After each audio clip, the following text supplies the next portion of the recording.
Parshas Noach, fourth Aliyah. Only once Hashem actually commands Noach to leave the Teva does he.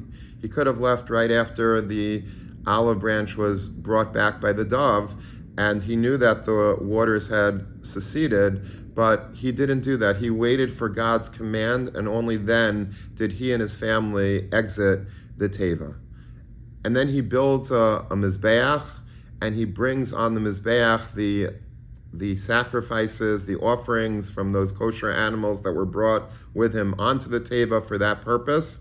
And Hashem is contented by the aroma of the sacrifices, and he guarantees that he will never again destroy the world, and he will never disrupt the natural cycle of seasons as occurred during the actual flood.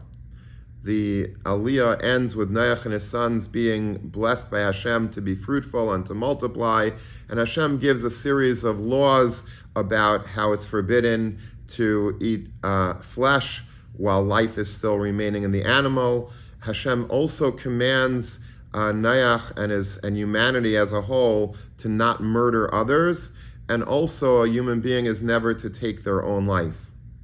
Now, when Noach leaves the Teva and he builds this Mizbeach, this altar, and he brings sacrifices, this is the first step of building a new world. Now, Noach is entering into a brand new world, and the Brisker Rav used to say that Al Gimel Devarim Ha'olam Aimed Al Torah V'Al Avodah V'Al Milas Chasadim. The world exists on the three pillars of Torah, Avodah, and Gemilas Chasadim. Avodah is the sacrifices, the service that we do for Hashem. It's what we do in the temple. That's called Avodas HaMikdash, the temple worship.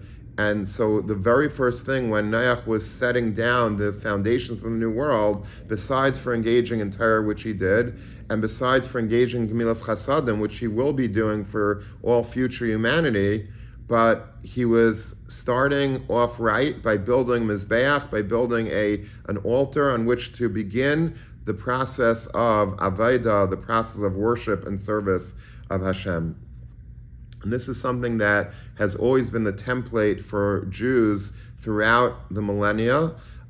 When the Jews, for instance, went through their own Mabul, maybe 80, 90 years ago with the Holocaust, and the entire world was erupting in chaos and destruction, the Jews came out of this, the Jews that survived, the very few Jews that survived, they came to the shores of America and Eretz Yisrael, and almost before they engaged in their own personal needs, i.e.